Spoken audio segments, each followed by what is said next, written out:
নিতাই গৌর সীতানাথ প্রেমানন্দে একবার হরি হরি বল। ভক্তবৃন্দের চরণে আমার কোটি কোটি দণ্ডবত প্রণিপাত। আজ এক পরম শুভ দিন। তিথিটির নাম নৃসিংহ চতুর্দশী। এই চতুর্দশী বৈশাখ মাসে শুক্লপক্ষে চতুর্দশী তিথিতে ভগবান শ্রীহরি নৃসিংহ মূর্তি ধারণ করে আবির্ভূত হয়েছিলেন এবং প্রহ্লাদকে রক্ষা করেছিলেন। তাই সমস্ত ভক্তজনের কাছে আরাধ্য তিথি এই নৃসিংহ চতুর্দশী।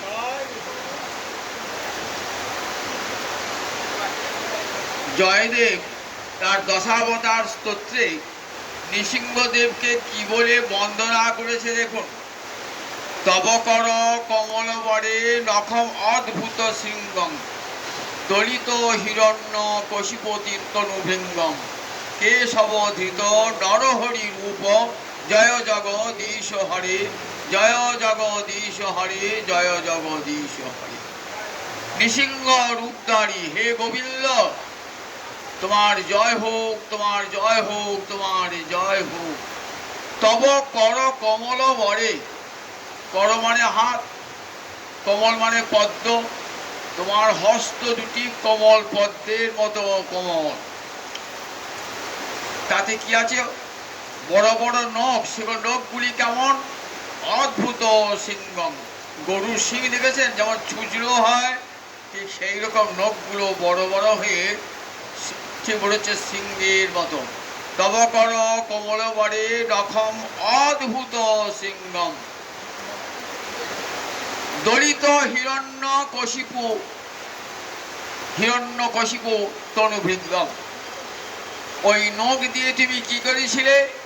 হিরণ্যকশিপু, প্রহ্লাদের পিতা হিরণ্যকশিপু, যিনি প্রহ্লাদের উপর অত্যাচার করেছিলেন, সেই প্রহ্লাদের বক্ষ বিদীর্ণ করেছিলেন ওই নখ দিয়ে।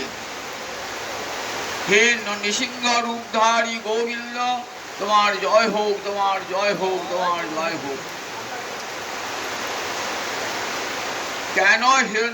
কেন হিরণ্যকশিপুকে বধ করেছিলেন এবং প্রহ্লাদকে রক্ষা করলেন? আমরা দেখি এই নৃসিংহ অবতারের পূর্বে ভগবান শ্রীহরি বরাহ মূর্তি ধারণ করে এসেছিলেন। কখন?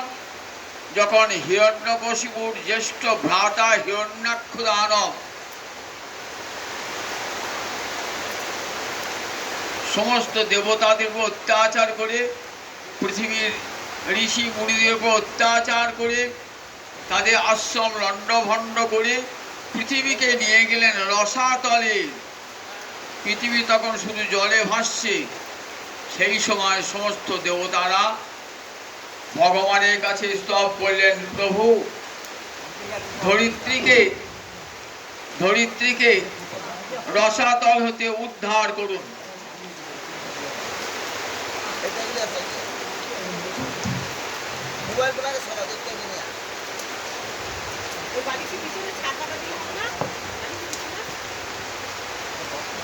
ধরাতল থেকে,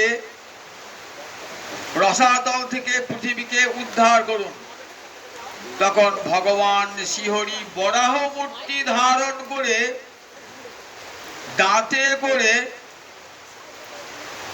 ওই রসাতল হতে ধরণীকে উত্তোলন করেছেন।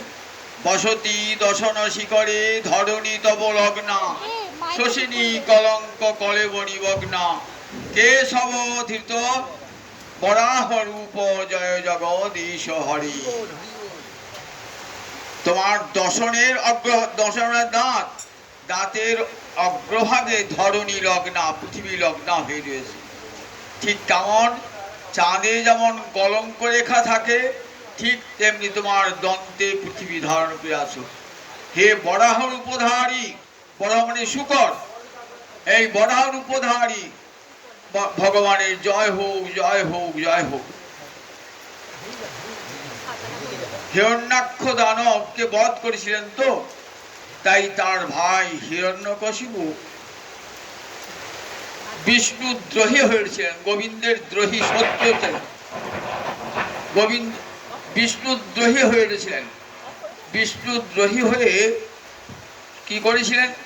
মন্দর পর্বতে তপস্যা করেছিলেন সুদীর্ঘ প্রায় 5000 বছর। সুকঠোর তপস্যা। কেন? এমন শক্তি সঞ্চয় করব যে দেবতাগণকে স্বর্গ থেকে বিতাড়িত করতে হবে। এই উদ্দেশ্যে 5000 বছর ধরে তপস্যা করেন মন্দর পর্বতে। এত সুকঠোর তপস্যা না, সেই তপস্যা তার দেহের সব মাংস সব ক্ষয় হয়ে যায়, শুধু অস্থিটুকু দাঁড়িয়ে থাকে। তখনও তপস্যা করে যাচ্ছেন। সূর্যের তেল, মেঘের বৃষ্টি, শীতের শীতলতা সব ভোগ করছেন। ব্রহ্মা তুষ্ট হয়ে এলেন, বললেন, তোমার তপস্যায় আমি তুষ্ট হয়েছি, বলো তুমি কি বর চাও? বললেন, আমাকে এমন বর দাও যে তোমার সৃষ্ট কোনো প্রাণী যেন আমাকে বধ করতে পারে না। ব্রহ্মার সৃষ্ট সব প্রাণী, মানুষ দেবতা সব, তাই ব্রহ্মার সৃষ্ট কোনো প্রাণী যেন আমাকে বধ করতে না পারে, কোনো অস্ত্রের দ্বারা যেন আমাকে বধ করা না যায়, দিনে বা রাত্রে যেন আমাকে বধ কেউ করতে না পারে, ঘরের ভিতরে বা বাইরে কেউ যেন আমাকে বধ করতে না পারে, স্বর্গে মর্তে পাতালে কোথাও রেখে যে আমাকে বধ করতে না পারে। কিরম বরটা কেমন লাভ করে দেখুন। আর কোনো অস্ত্রে যে আমাকে বধ করতে না পারে, তাহলে প্রায় অমরত্ব বল লাভ হয়ে গেল। ব্রহ্মা কাছে অমরত্ব চেয়েছিলেন। ব্রহ্মা বলে, আমি নিজেই তো অমর নই, তোমাকে কেমন করে অমরত্ব বরদান করব? তা তোমাকে যা বরদান করলাম এটা অমরত্বের সমান। তাই হিরণ্যকশিপু জানেন যে ব্রহ্মার সৃষ্ট কোন প্রাণী আমাকে বধ করতে পারবে না, কোন অস্ত্র দিয়ে আমাকে বধ করা যাবে না, ঘরে বা বাইরে আমাকে বধ করা যাবে না, আকাশে পাতালে মর্তে আমাকে বধ করা যাবে না, ভূমিতে রেখে আমাকে বধ করা যাবে না, দিনে বা রাত্রে আমাকে বধ করা যাবে না। তাই ভয়ঙ্কর দুর্দান্ত অত্যাচারী হয়ে এলো। দেবতাদের উপর এমন অত্যাচার শুরু করলো যে দেবতারা স্বর্গভ্রষ্ট হয়ে গেল। মুনি ঋষিদের আশ্রম উৎখাত করে দেয়। দেবতাদের অত্যাচারকে দেবরাজ ইন্দ্রকে স্বর্গ থেকে বিতাড়িত করলো, সমস্ত দেবতাকে স্বর্গ থেকে বিতাড়িত করলো। তখন দেবতারা প্রার্থনা করছেন, প্রভু আর কতদিন হিরণ্যকশিপু দানবের আর কতদিন অত্যাচার সহ্য করব প্রভু? ভগবান কি বললেন?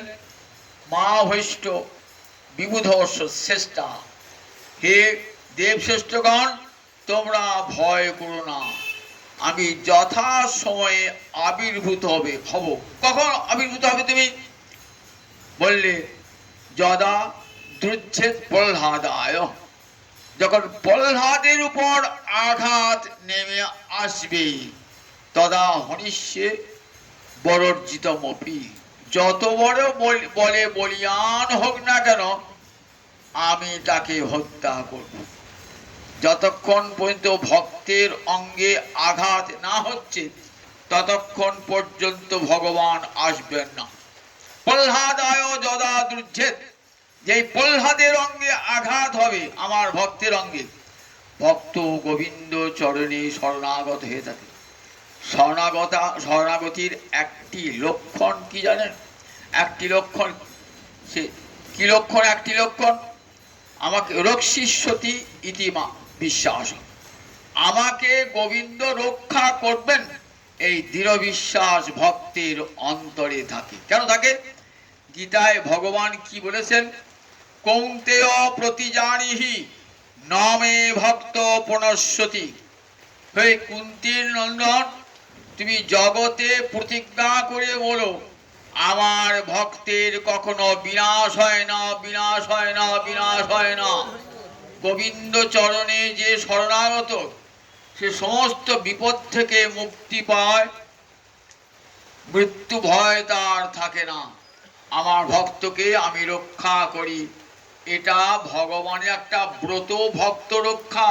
তাই ভক্ত জানে কে রক্ষা করবে, একমাত্র গোবিন্দ ছাড়া কেউ রক্ষা করতে পারবে না। হিরণ্যকশিপুর স্ত্রীর নাম ছিল কয়াধু। কয়াধুর গর্ভে একে একে 4টি পুত্র সন্তান জন্মগ্রহণ করল। কনিষ্ঠ পুত্রের নাম প্রহ্লাদ। প্রহ্লাদ জন্ম থেকেই হরিভক্তি নিয়ে এসেছে, হৃদয়ে হরিভক্তি নিয়ে এসেছে। আচ্ছা, জন্ম থেকে কেমন করে হরিভক্তি নিয়ে এলো? মায়ের পেট থেকে হরিভক্তি নিয়েছে।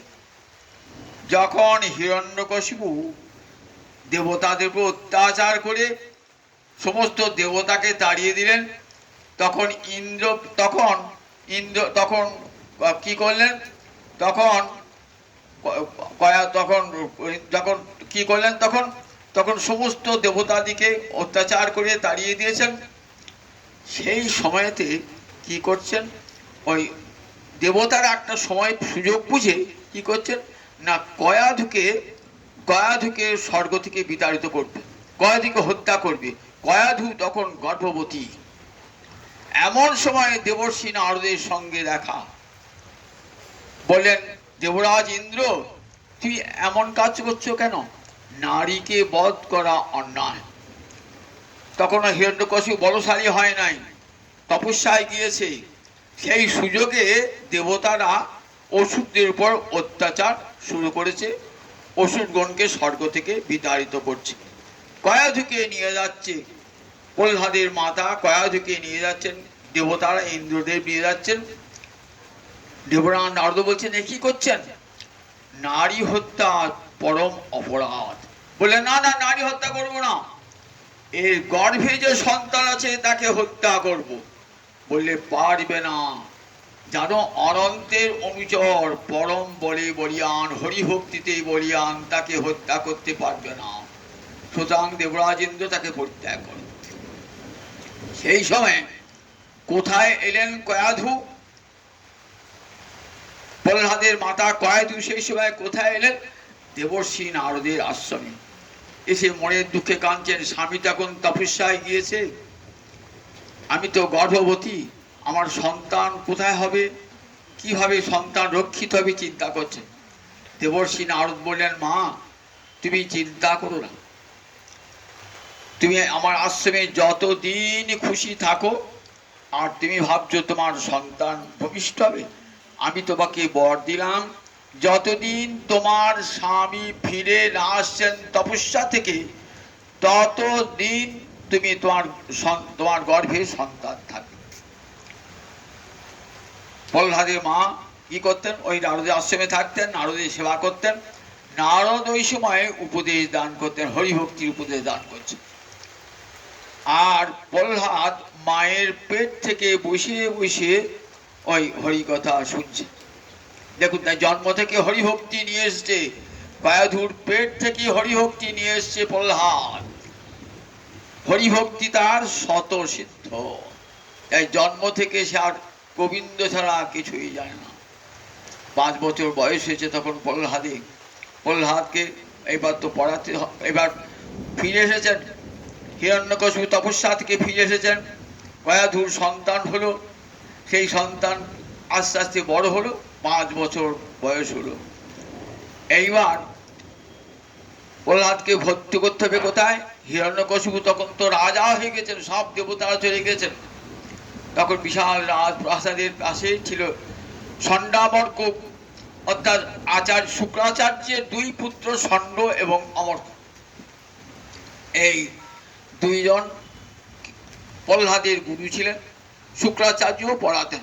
সেখানে চতুষ্পাঠীতে ভর্তি করে দিলেন।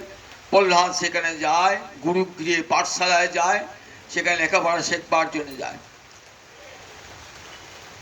ছুটিতে বাড়ি এসেছে, বিদ্যালয়ে তখন বন্ধ, সেই সময় বাড়ি এসেছে। সঙ্গে এসেছেন ষণ্ডামর্ক দুই গুরুদেব, শুক্রাচার্যের পুত্র ষণ্ড এবং অমর, দুজন এসেছেন। প্রহ্লাদকে স্নান টান করিয়ে দিয়ে মা কয়াধু হিরণ্যকশিপুর কোলে বসিয়েছেন। পরম আদর করে মাথায় হাত বাড়াতে বলতে বলছেন, দেখো বাবা, তুমি তো কত লেখাপড়া শিখছো গুরুগৃহে, তোমার কাছে খুব ভালো ভালো কথা শুনতে ইচ্ছে হয়। বলো বাবা, কি ভালো কথা শিখেছো গুরুদেবের কাছে? বললেন, শুনবে বাবা? কি শুনবো? তা বলে, শোনো পিতা, আমি সবচেয়ে ভালো বিদ্যা শিখেছি। সেই বিদ্যাটি কি জানো? হিত্বা আত্মগৃহমন্দ গোপং আত্মপতিতং। গৃহম অন্ধকূপম, যেখানে আত্মার পতন হয়ে যায়, সেই গৃহটি পরিত্যাগ করে বনঙ্গত যো হরিম আশ্রয়ত, বনে গিয়ে যে হরির আশ্রয় গ্রহণ করে জীবনে সেই ধন্য। হিত্বা আত্মপাতং গৃহ অন্ধকূপম। পিতা, আমি আমার এই অহংকারে যাদের হৃদয় মত্ত থাকে, তাদের কেবল আসা যাওয়াটা সার হয়। শোনো পিতা, সংসার ত্যাগ করে নির্জন বনে গিয়ে কেবল হরিচরণের সেবাই হলো জীবনের সর্বশ্রেষ্ঠ লক্ষ্য। কি বললি রে? হিরণ্যকশিপু বিষ্ণুদ্রোহী, জন্ম থেকেই সে কৃষ্ণ বিরোধী। কারণ তার জন্ম হয়েছে অসুর কুলে, জন্ম হয়েছে, তো তাই জন্ম থেকে বিরোধী। তখন ষণ্ডামর্ককে বলছে, কি শিখিয়েছ?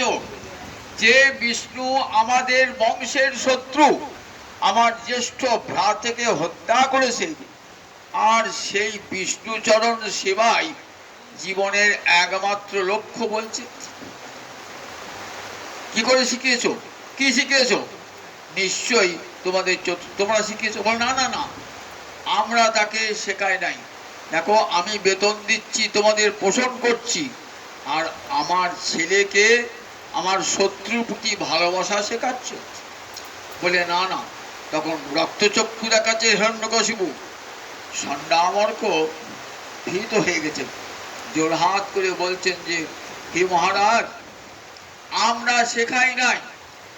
তাহলে নিশ্চয়ই চতুষ্পাঠীতে কোনো হরিভক্ত যৌনাসে শেখায়? বলে, না না, কেউ আসে না। অসুরদের বিদ্যালয়ে কোনো হরিভক্ত যৌন আসেন না। ন মৎপরিতম ন পরপরিতম। এই বুদ্ধিটা আমিও শেখাই নাই, বাইরের লোক এসে শেখায় নাই। যাও, ভালো করে শিক্ষা দেবে, যাতে শ্রীহরির শত্রু হয়ে ওঠে এবং ধর্ম অর্থ কাম এই রাজনীতিটুকু শিখবে সে। বললেন, ঠিক আছে, আপনি চিন্তা করেন না, ছোট তো। এইবার নিয়ে গেলেন আবার চতুষ্পাঠীতে। চতুষ্পাঠীতে গিয়ে কত বিদ্যা দান করেন, বেদ বিদ্যা দান করেন, ধর্ম অর্থ কামের কথা শেখান। সেখানে মোক্ষের কথাও নাই, হরিভক্তিরূপ বিদ্যার কথাও নাই। কিছুদিন পর আবার বিদ্যালয়ে চতুষ্পাঠী বন্ধ হয়েছে। তখন সে প্রহ্লাদকে নিয়ে গেলেন পিতার কাছে। প্রহ্লাদ পিতার করে বসে আছে। প্রহ্লাদকে পিতা জিজ্ঞাসা করছে, কি ভালো ভালো কথা শিখেছে বলো, বহুদিন লেখাপড়া শিখলে, বলো। বলছে, কি শিখেছি জানো পিতা? একটা ভালো জিনিস শিখেছি, তোমাকে বলবো। কি সেই? শ্রবণং কীর্তনং বিষ্ণু শরণং পাদ সেবনং অর্চনং বন্দনং দাস্যং সক্ষমাত্মনিবেদনং ইতি ভক্তিশ্চে নবলক্ষণা। এই 9 প্রকারের ভক্তির অঙ্গ কি কি? শ্রবণং কীর্তনং বিষ্ণু, গোবিন্দের নাম কথা শ্রবণ, গোবিন্দের কথা কীর্তন।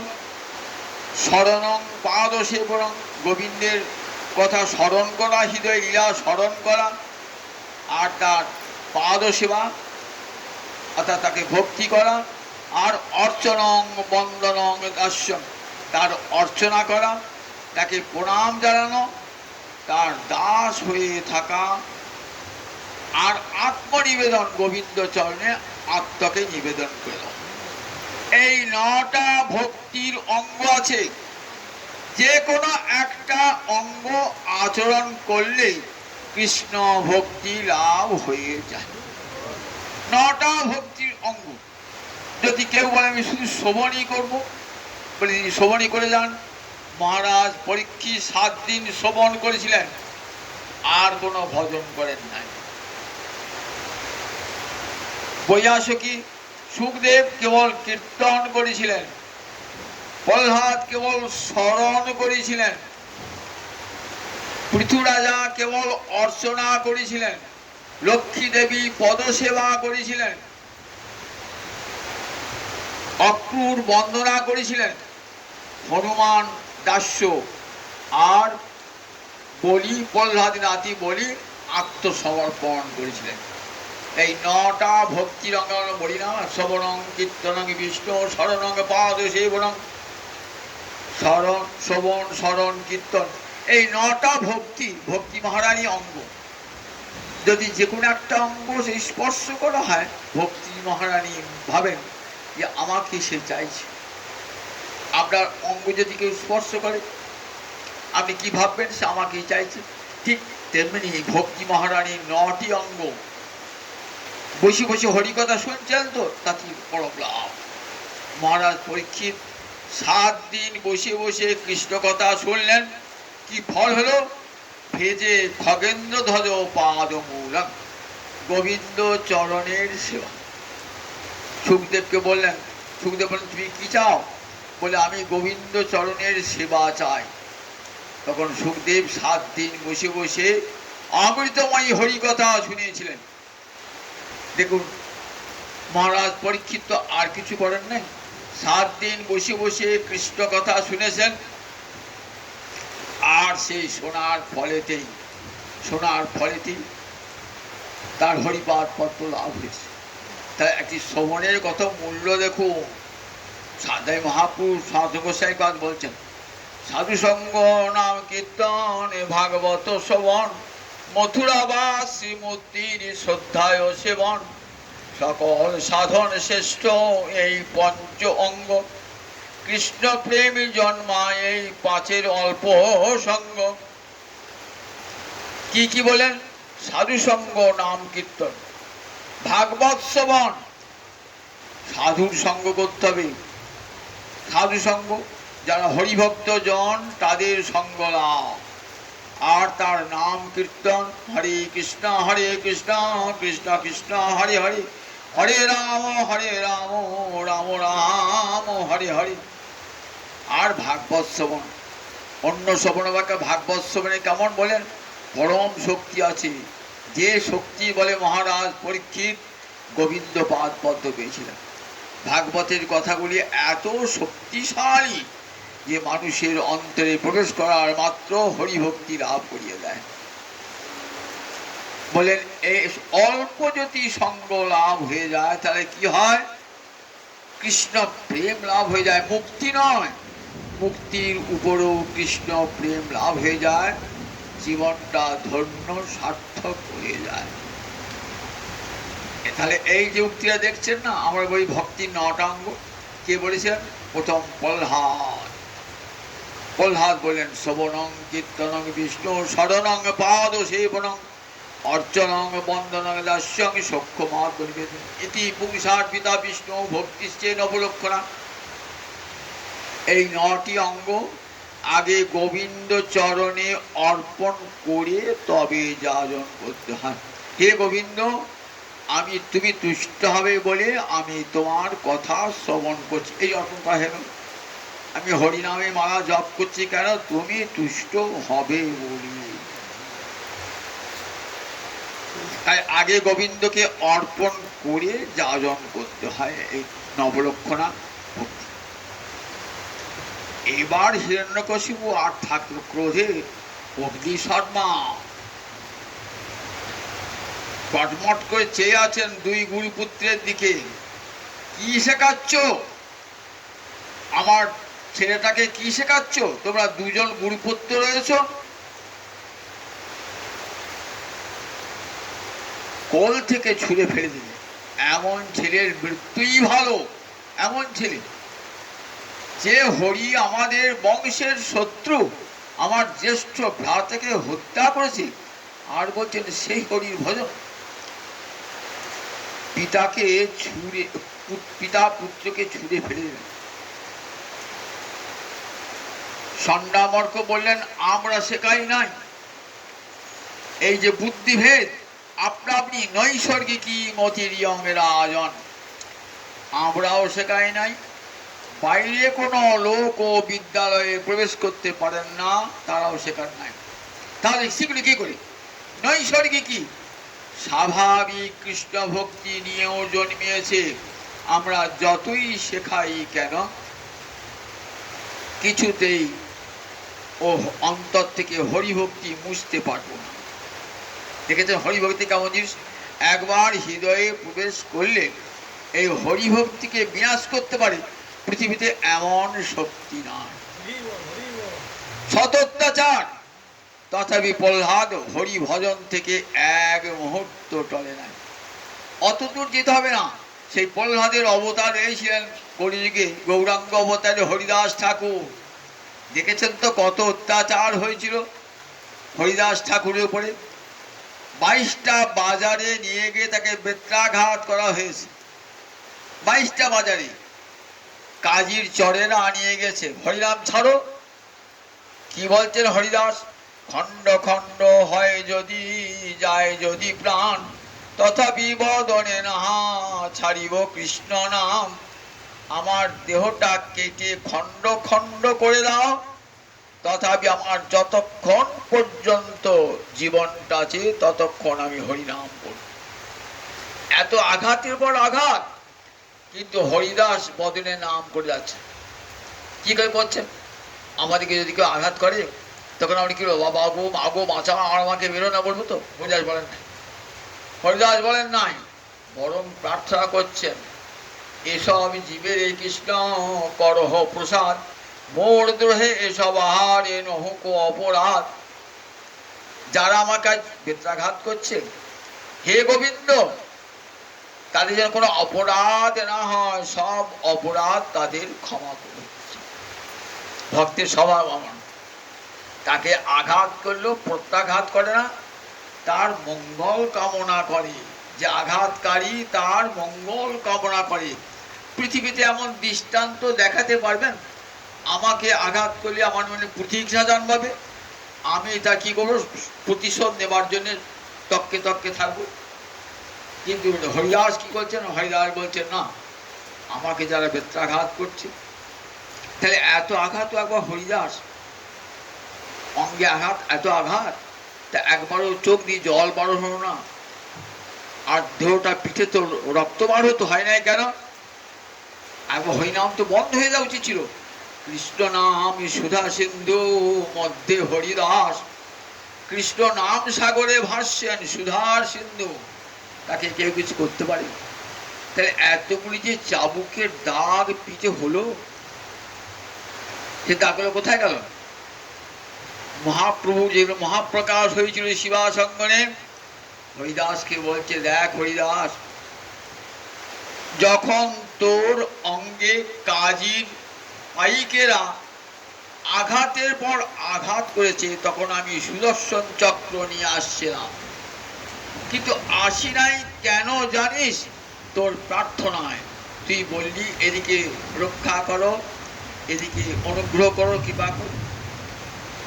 তাই তোমার বেদনাকে আমি নিজে নিলাম, আমি তোমার পৃষ্ঠে লগ্ন হয়ে রইলাম। যতগুলি চাবুকের দাগ দেখো আমার পিঠে রয়েছে। হরিদাস দেখছেন মহাপ্রভুর পিঠে সব চাবুকের দাগ। প্রভু তোমার এত করুণা। দেখুন শরণাগত জনকে ভগবান কেমন করে রক্ষা করেন। নিজে চাবুকের আঘাত সহ্য করেছেন, ভক্তকে কষ্ট দান করেন। প্রহ্লাদ তেমনি ঠিক শরণাগত গোবিন্দের, গোবিন্দ চরণে শরণাগত প্রহ্লাদ, গোবিন্দ ছাড়া আর কিছুই জানেন না। কি বললেন তখন? ষণ্ডামর্ক বলছেন নৈসর্গিকী মতিযোগ রাজন। দেবর্ষি নারদ যখন আশ্রমে নিয়ে যায়, তার আপনি যখন তপস্যায় যান মন্দর পর্বতে, তখন দেবর্ষি নারদ তার জননীকে নিয়ে যান কোথায়? নিজ আশ্রমে। সেখানে বসে বসে অবসর সময়ে হরিকথা শোনাতেন। প্রহ্লাদ সমস্ত হরিকথা শুনে রেখেছিলেন। এই নৈসর্গিকী বলে এই হরিভক্তি তার স্বভাবজাত, স্বতঃসিদ্ধ, সহজাত। চিন্তা করবেন না মহারাজ, আমরা আবার নিয়ে যাচ্ছি, ধর্ম অর্থ কামের ত্রিবর্গের বিদ্যা দান করব, নিয়ে যাও। এবার কি ধরে তোমার দেখো, তোমাদের শাস্তি পেতে হবে। স্বর্ণামর্ক নিয়ে গেলেন। নিয়ে যাওয়ার পর গুরুও নাই, স্বর্ণামর্ক নাই, বিদ্যালয়ে কয়েকদিন বন্ধ। সেই সময় প্রহ্লাদ করতেন কি, যত অসুর বালক না, তাদেরকে বসে বসে হরিভক্তির শিক্ষা দান করতেন। নিজেই শিক্ষক হয়ে হরিভক্তির শিক্ষা দান করতেন। কি বলতেন জানো অসুর বালকগণ, হরিভক্তি লাভের জন্যে ব্রাহ্মণ হতে হয় না, দেবতা হতে হয় না, ব্রাহ্মণ বা দেবতা বা কিছু হতে হয় না। বলছেন দেখো, হরিভক্তি প্রিয়তে প্রিয়তে অমলয়া ভক্তা হরিরণ্যদ বিড়ম্বনা। যার হৃদয়ে ভক্তি আছে গোবিন্দ তাকেই কৃপা করেন। সে অসুরই হোক আর চণ্ডালই হোক আর শূদ্রই হোক, যার হৃদয়ে কৃষ্ণ ভক্তি তাকেই কৃপা। নালং দ্বিজত্বং দেবত্বং ঋষিত্বং। গোবিন্দ ভজনের জন্য ব্রাহ্মণ কুলে জন্মাতে হবে না, দেব কুলে জন্মাতে হবে না, ঋষি কুলে জন্মাতে হবে না। গোবিন্দ কুল দেখে ভক্তি দান করেন না, কি দেখে করেন? প্রিয়তে অমলয়া ভক্তা, হৃদয়ে হরি ভক্তি আছে কিনা দেখে গোবিন্দ কৃপা করেন। শোনো, কখন হরিভক্তি আচরণ করতে হয়? বলছেন তুমি এই বয়সে হরিভক্তি করছো কেন? বয়স হলে পরে বলছেন জানো শাস্ত্রে কি বলেছে? গুরুর কাছে শোনা, তো নিজের গুরুর কাছে শোনা। কৌমারে আচরে ধর্মান ভাগবতানি হোক। যখন কৌমার বয়স, আচ্ছা 5 বছর বয়স, তখন থেকেই হরি ভজন করতে হয়। যখন মুখে কথা ফুটেছে তখন থেকেই হরি ভজন করতে হয়। হরি ভজন তো লোকে বয়সকালে সব চাকরি থেকে অবসর হয়ে যায়, সংসার থেকে অবসর হয়ে যায়, ছেলে মেয়েদের মানুষ করে দেয়, তারপরে গুরুর কাছে দীক্ষা টিক্ষা নিয়ে ভজন টজন করে। বলেন তুমি যে অতদিন বাঁচবে এমন নিশ্চয়তা তোমাকে কে দিয়েছে? নিশ্চয়তা কে দিয়েছে? 5 বছরের ছেলের মৃত্যু হয়, 10 বছরের ছেলের মৃত্যু হয়, 20 বছরের মৃত্যু হয়, 30 বছরের মৃত্যু হয়, 50 বছরের আমার বৃদ্ধ বয়সে মৃত্যু হয়। তা আমার যে কখন মৃত্যু আমি জানি নাকি যে আমি ফেলে দিলাম বৃদ্ধ বয়সে হরিভজন করবো? তা বলেন কৌমারে আচরে ধর্মান ভাগবতানি হোক। কৌমার বয়স থেকে জানবে নর দেহটা ভজনের মূল। এই নর দেহটা বেশি দিন থাকে না বললেন, কিন্তু অনিত্য বটে, কিন্তু এই নর দেহটা সমস্ত ভজনের মূল। এই নর দেহেই দ্বারা ভগবানের ভজন হয়, অন্য কোনো দেহে হয় না। দেব জন্ম লাভ করেও কৃষ্ণ ভজন হয় না, পশু জন্ম লাভ করেও কৃষ্ণ ভজন হয় না। এই নরতনু ভজনের মূল, এই মানব দেহ হল কৃষ্ণ ভজনের মূল। তাই গোবিন্দাস বলছেন ভজহুরে মনসি নন্দনন্দন অভয় চরণার বিন্দরে। ভজহুরে মন গোবিন্দ চরণার বিন্দরে। বলছেন দুর্লভ মানব জনম সৎসঙ্গী তরহু এ ভব সিন্ধুরে। ভজহুরে মন সিনন্দনন্দন অভয় চরণার বিন্দরে।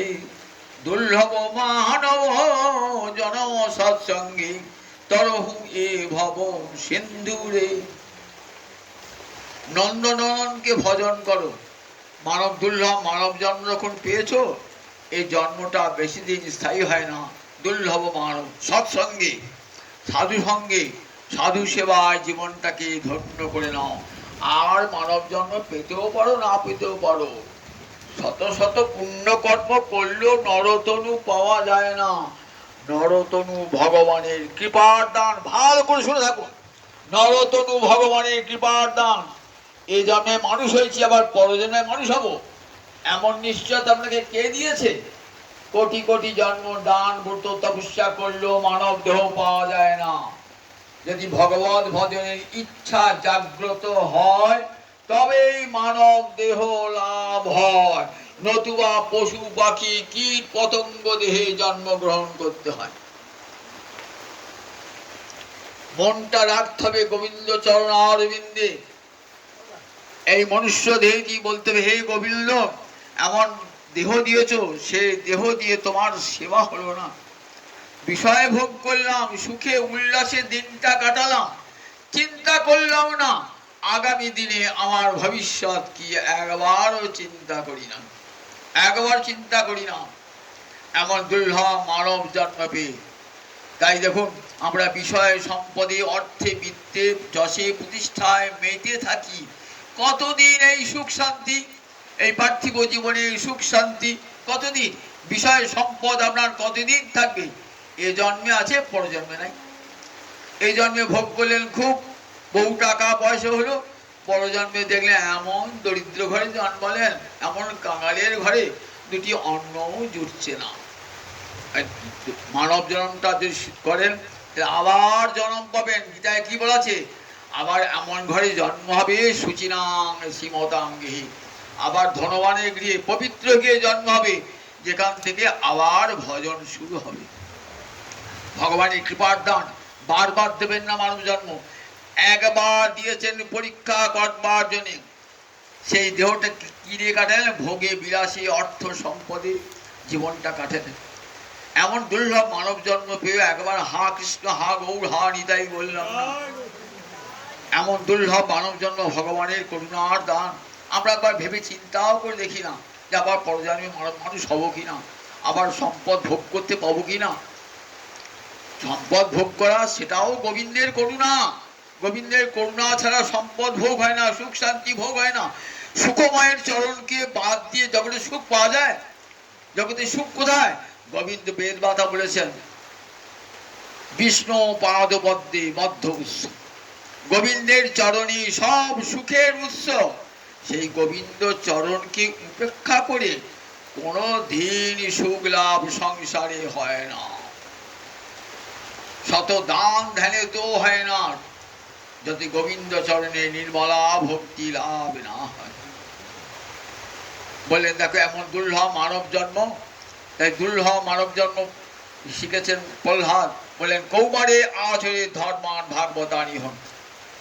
এই ভাগবত ধর্ম, ভক্তি ধর্ম কৌমার বয়স থেকে আচরণ করতে হয়। করতে করতে আর মৃত্যু হয়ে যায়, বলে কোনো দুঃখ নয়। আবার এমন ঘরে জন্মাবে, সেখান থেকে আবার ভজন শুরু হবে। আর যদি ভোগে বিলাসে কাটিয়ে দিই তাহলে আর আমার মানুষ সকলে জন্ম হবে না। এবার ওই কীট পতঙ্গ হয়ে জন্মাতে হবে, আর নয় ওই দরিদ্র চালালে ঘরে হাওন হাওন করে ঘুরে বেড়াতে হবে, ভিক্ষার পাত্র হাতে নিয়ে ঘুরে ঘুরে বেড়াতে হবে। তাই সাধু সাবধান, সব শাস্ত্র সাবধান করেছেন, দুর্লভ মানব জন্ম যেন নষ্ট না হয় সুন্দর জন্মটা। কৌমারে আচরে ধর্মান ভাগবতানি হয়। এই দেহটা বেশি দিন থাকে না, কিন্তু পরমার্থ দান করতে পারে একমাত্র এই দেহটা, অন্য কোনো দেহের সামর্থ্য নাই। সব অসুর বালকেরা হরিভজন করতে আরম্ভ করেছে। গুরু ফিরে এলেন, এসে দেখছেন শুধু একা প্রহ্লাদ হরিভক্ত ছিল। ওরে বাবা, সব তো হরিভক্ত গেল, অসুরকুল তো হরিভক্ত হয়ে যাচ্ছে, তাহলে রাজা আমাকে কি বলবে? বলে আমাদের শোনো, দায় দায়িত্ব নেবো না, রাজার কাছে দিয়ে আসি। রাজার কাছে নিয়ে গেলেন, দিয়ে বললেন যে দেখো, আমরা বহু চেষ্টা করলাম ত্রিবর্গ বিষয় বিদ্যা শেখাবার জন্য, ধর্ম অর্থ কামের সেবা করতে।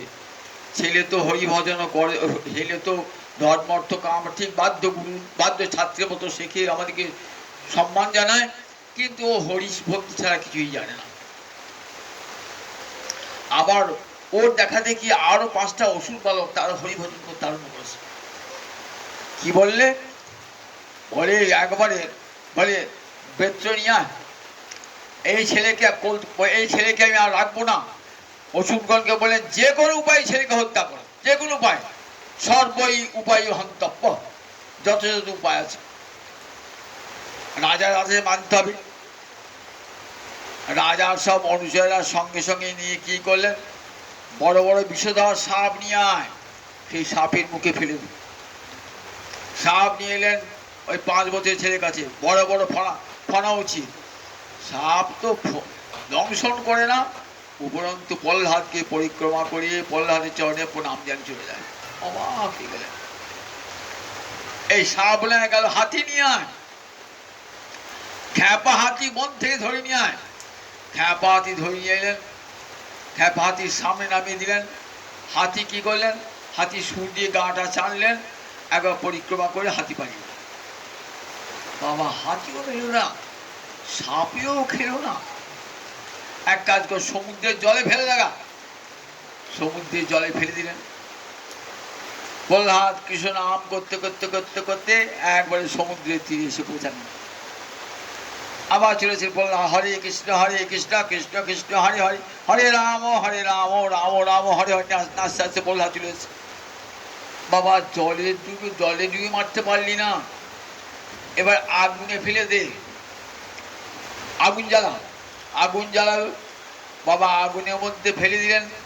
দেখলেন নিজের বোন হোলিকাকে ডেকেছে, তুই কোলে নিয়ে বসবি, আগুন জ্বালিয়ে দেবো, তোর দেহ পুড়বে না, কারণ তুই তো অগ্নিস্তম্ভন বিদ্যা জানিস। বলে হ্যাঁ দাদা, কোনো চিন্তা নেই, দাও ছেলেকে আমি করে দাও। করে বসছেন, হোলিকা পুড়ে ছাই হয়ে গেল। প্রহ্লাদ যেমন কাঁদতে, হোলি উৎসব হয় না কেন, হোলি উৎসব নাম হয়েছে, হোলিকা পুড়ে ছাই হয়ে গেছিল ওই দিন, তাই ছাই ভস্য এখন আবির হয়ে গেছে। দেখেছেন সেই হোলিকা উৎসব, হোলিকা অসুর অগ্নিতে পুড়ে মৃত্যু হলো না।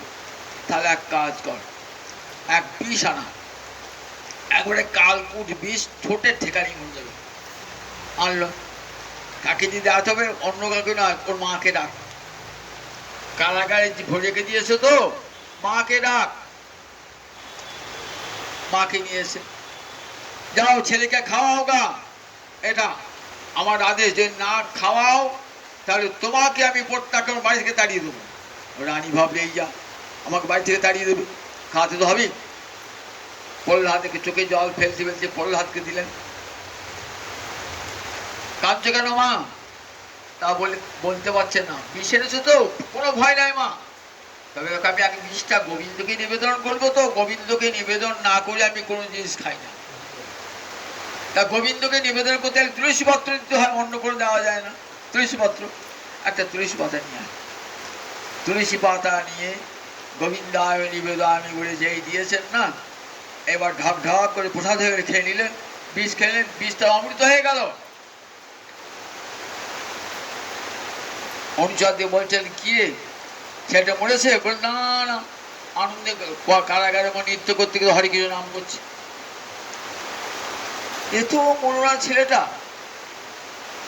তরবারি আঘাতে মারতে চাইলাম, মরল না, সমুদ্রে জলে ফেলে দিলাম, পাহাড় থেকে ফেলে দিলাম, তাহলে হ্যাঁ, এই তুই কার বলে এত বলিয়ান রে, কার শক্তিতে তোর এত শক্তি? বললেন পিতা, তুমি যার শক্তিতে শক্তিমান, আমিও তারই শক্তিতে শক্তিমান। গীতায় পড়ো নাই বাবা, বলং বলবতাম অস্মি, জগতে যারা বলবান তাদের বল তো আমি। পৌরুষং ঋষু, জগতে মানুষ পৌরুষ দেখায়, সে পৌরুষ আমি। বুদ্ধিমতা, দেখেছেন গীতায় বিভূতিকে, যারা বুদ্ধিমান তাদের বুদ্ধি আমি। তাহলে তুমি যার বলে পিতা বলিয়ান, আমি তার বলে বলিয়ান, জগতে সবাই এই গোবিন্দের বলে বলিয়ান। কোথায় থাকে তোর গোবিন্দ? বলে সর্বত্র তিষ্ঠতি, আমার গোবিন্দ সর্বত্র আছে। কাশ স্তম্ভের দৃশ্যতে, এই যে সামনে একটা থাম রয়েছে, স্তম্ভ রয়েছে, দেখতে পাচ্ছি না তো? পিতা পোষ্য, দেখো একবার চেষ্টা করে দেখো না। হিরণ্যকশিপুর আগে একেবারে বর্ণনা প্রচুর কাছে গা হাত সব কাঁপছে রাগেতে থর থর থর থর করে। কি করলেন? অসুর তো মুষ্টাঘাত, থামে আঘাত করেছে, থামে জোর করে আঘাত করেছে। আঘাতের সঙ্গে সঙ্গে এমন বিশাল একটা চিৎকার ধ্বনি, না যেন ব্রহ্মাণ্ডকে ধ্বংস করে দেয় এমন চিৎকার। তাকিয়ে তাকিয়ে দেখছেন কোথা থেকে এই চিৎকারটা এলো, এমন ভয়ঙ্কর রব কোথা হতে এলো। কিছুক্ষণ পর দেখছেন ওই স্তম্ভ থেকে বেরিয়ে এলো এক অদ্ভুত মূর্তি।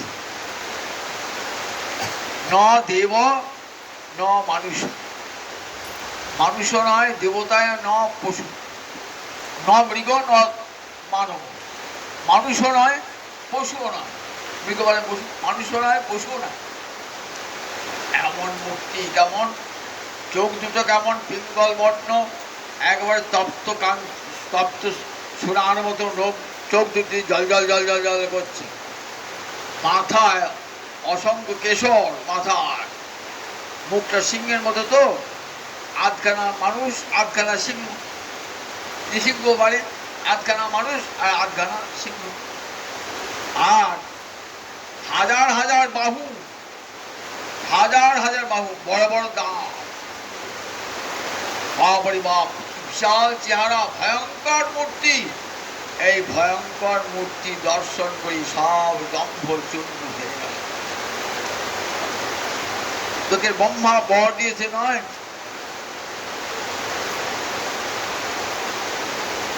যে দিনে রাত্রে তোকে কেউ বধ করতে পারবে না। ব্রহ্মা সৃষ্ট কোনো প্রাণী তোমাকে বধ করতে পারবে না, কোনো অস্ত্র তোমাকে বধ করতে পারবে না, জলে স্থলে অন্তরিক্ষে কেউ তোমাকে বধ করতে পারবে না। শোনো হিরণ্যকশিপু, আমি ব্রহ্মার সৃষ্ট প্রাণী নই, জগতে সবাই ব্রহ্মার সৃষ্ট। আর গোবিন্দ কি ব্রহ্মার সৃষ্ট নাকি? তিনি তো ব্রহ্মাকে সৃষ্টি করেছেন। কত চতুরানন মরি মরি যাবত ন দুয়া আদি অবসানা, তো হে জনমী পুন তো হে সমাহত সাগর লহরী সমানা। কত কত ব্রহ্মার উৎপত্তি তোমার চরণ হতে, আবার কত কত ব্রহ্মা তোমার চরণেই বিলীন হয়ে যায়, তোমার চরণেই বিলীন হয়ে যায়। তাহলে দেখুন, ব্রহ্মা কোটি কোটি ব্রহ্মা তিনি সৃষ্টি করেন, তিনি তার ব্রহ্মা সৃষ্ট প্রাণী নন। আবার কখন? ঠিক গধূলি লগ্নে, আজকের দিনে রাত্রিও নয় দিনও নয়, যে সন্ধিক্ষণ, সেই গধূলি লগ্নে। কোনো অস্ত্র দিয়ে নয়, কি দিয়ে? বড় বড় নখ দিয়ে।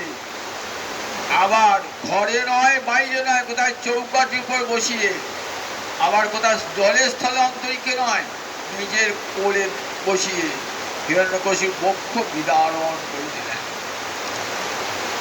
এত তার অস্ত্রের বল দেখছেন। মহাবলী তব কর কমল বরে হে রকম অদ্ভুত সিংহ, দলিত হিরণ্য কশিপুত্র ভিন্ন, কেশবধিত নরহরি রূপ জয় জগদীশ্বরী।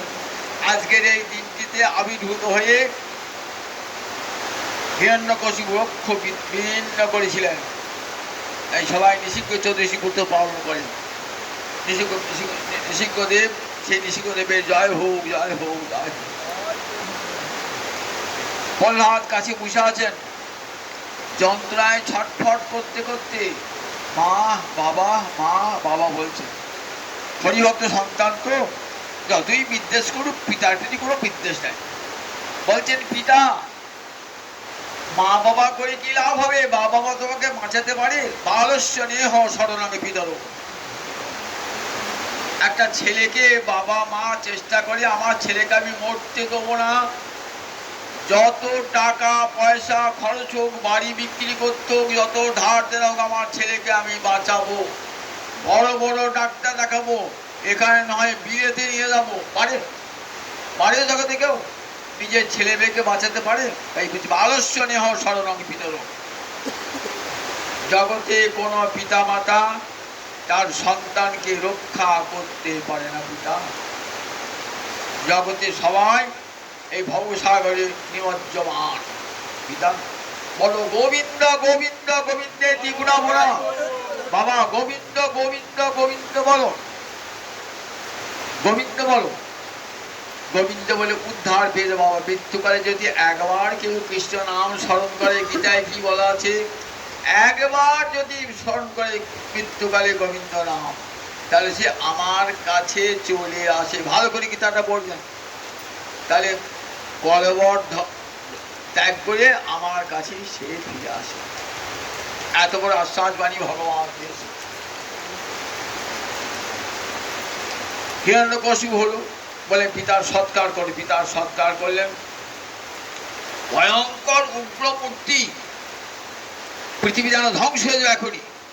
এই হান দৃষ্টি, হাজার হাজার হাত, চোখ দিচ্ছে আগুন বার হচ্ছে, সমস্ত কেশরগুলো এলোমেলো হয়ে আছে, বড় বড় দাঁত পড়েছে, গোটা পৃথিবীকে গিলে খাবেন ভগবান।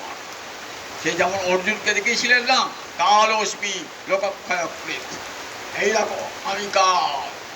হাজার হাজার মুখ বার করেছেন, মুখ দিয়ে আগুন বার হচ্ছে। অর্জুনকে দেখালেন না বিশ্বরূপে ভগবান, তেমনি ভগবান দয়াল, আবার ভগবান কাল, দুটো রূপই ধারণ করতে পারেন।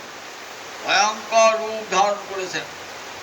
ব্রহ্মাদি দেবগণকে সবাই স্তব করুন, এই মূর্তি থামান, এই রৌদ্র মূর্তি, ভয়ঙ্কর মূর্তি আমরা দেখতে পাচ্ছি না।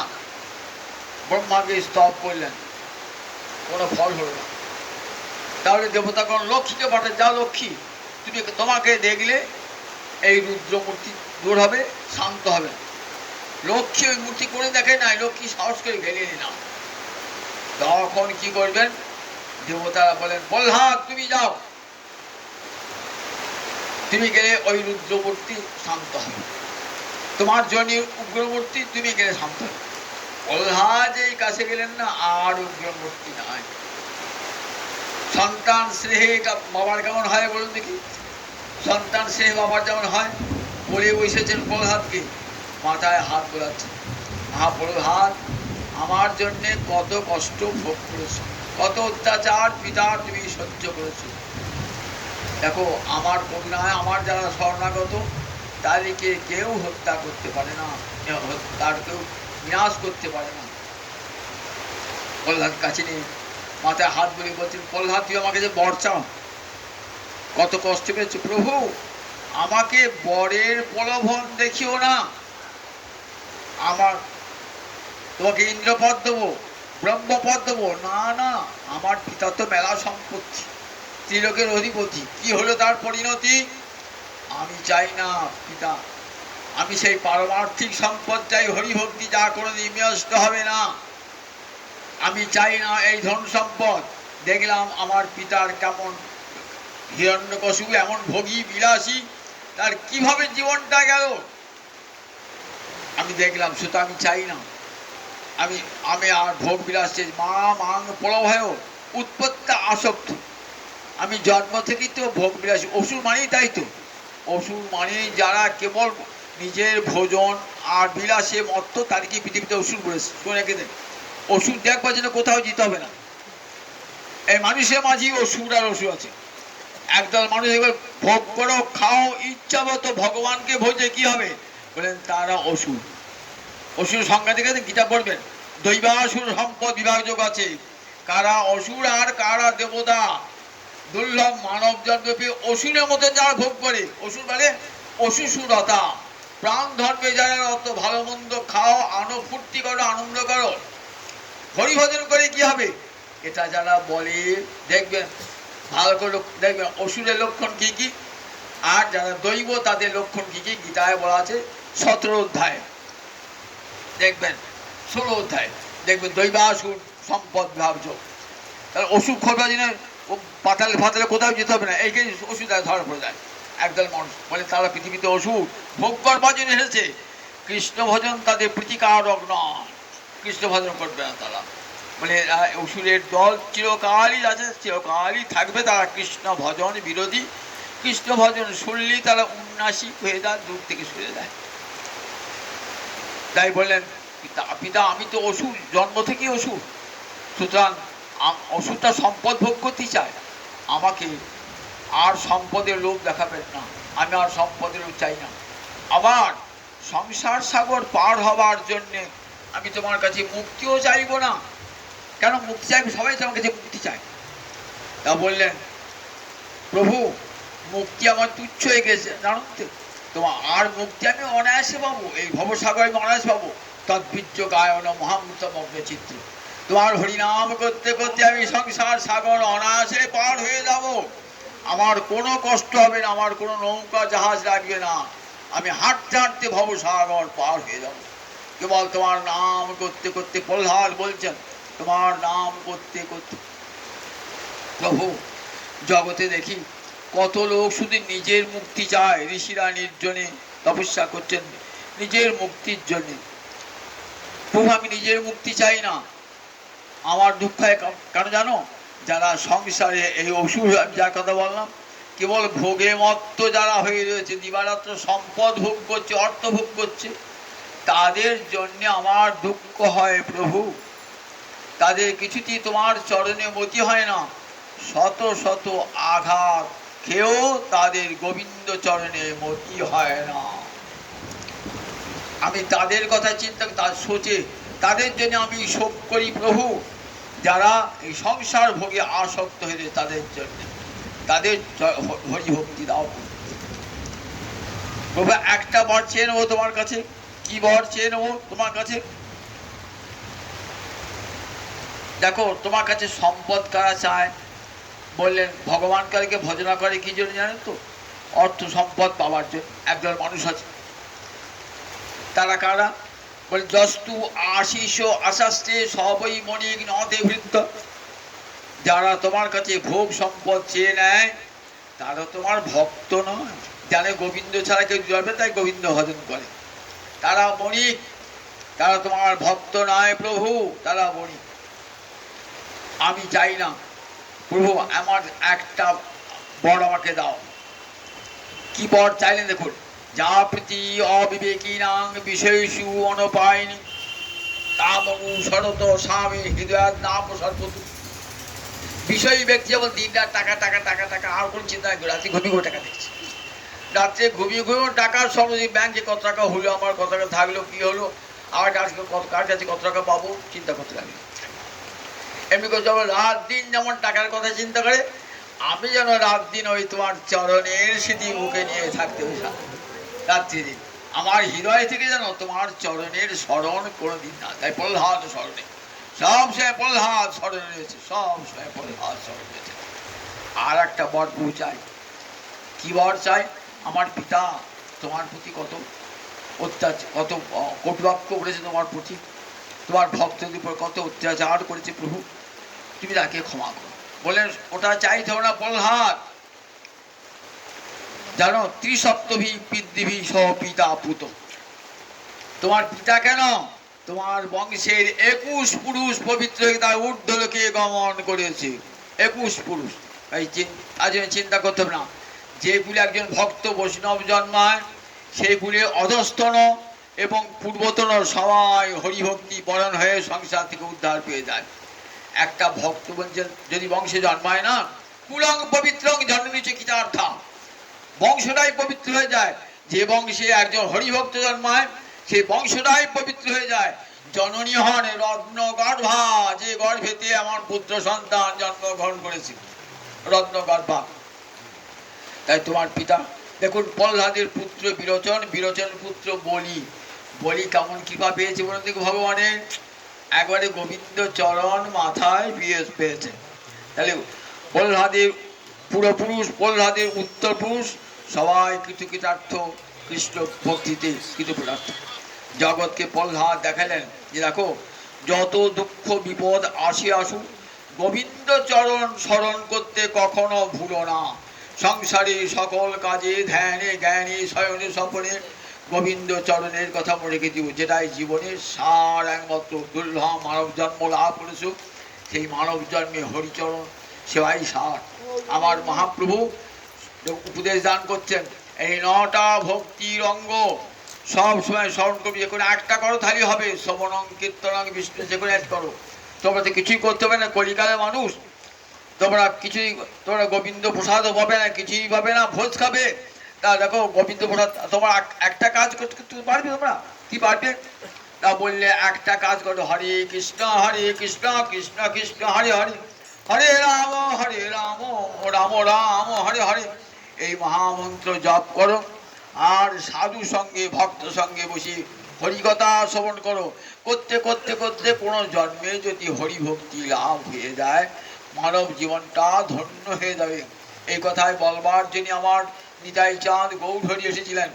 দুই ভাগবত সঙ্গে করাইল সাক্ষাৎকার। বলে বসে বসে ভাগবত শোনো, আর কাদের সঙ্গে শুনবে? ভাগবত জনের সঙ্গে, ভক্তজনের সঙ্গে বসে ভাগবতী কথা শুনলে উল্লাস হয়, আনন্দ লাভ হয়। সবাই কিন্তু হরিকথা শ্রদ্ধা করে শোনে না, বাধ্য হয়ে কেউ কেউ বসে থাকে, কেউ কেউ ঘুমিয়ে পড়ে, শুনতে শুনতে ঘুমিয়ে পড়ে। তাই বলেন সাধু সঙ্গে হরিকথা শ্রবণ করবে। সেটা বলেছে দুই ভাগবত সঙ্গে, ভক্তজনের সঙ্গে বসে হরিকথা শুনবে।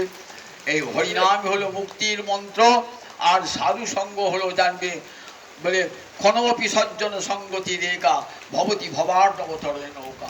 আচার্য শঙ্কর বলছেন ক্ষণকাল যদি সাধু সঙ্গ হয়ে যায়, জানবে আমার জীবনে মোট পরিবর্তন হয়ে গেল, এইবার আমি অনায়াসে ভবসাগর পার হয়ে যাব। তাই গৌরহরি আমার নিতাই চাঁদ ঘরে ঘরে নাম দিলেন, চন্ডাল পতি দিবে রে ঘরে ঘরে যাইয়া হরিনামে মহামন্ত্র দিচ্ছেন বিলাইয়া। যারে দেখে তারি কহে দন্তে তিন ধরি, আমারে কি নিয়ালো একবার বল গো রে হরি। হেন অবতারে যার রতি না জন্মিল, লোচন বলে সেই পাপি এলো আর গেল। সেই নিতাই গৌরকে ভালোবাসতে পারলো না, হরিরামকে ভালোবাসতে পারে না, তার আসা যাওয়া সার হলো, মানব জীবনটা ব্যর্থ করে যায়নি। তাই এমন দুর্লভ মানব জন্ম পেয়ে প্রধাস কাছে কি শিক্ষা পেলেন আজকে? এমন দুর্লভ মানব জন্ম যেন হরি সেবায় হরিচরণের স্মরণে জীবনটা যেন ধন্য হয়ে যায়, সার্থক হয়ে যায়, আবার যেন মানব জন্ম পেয়ে তার ভজন করতে পারি। জয় নিতাই, জয় নিতাই, জয়।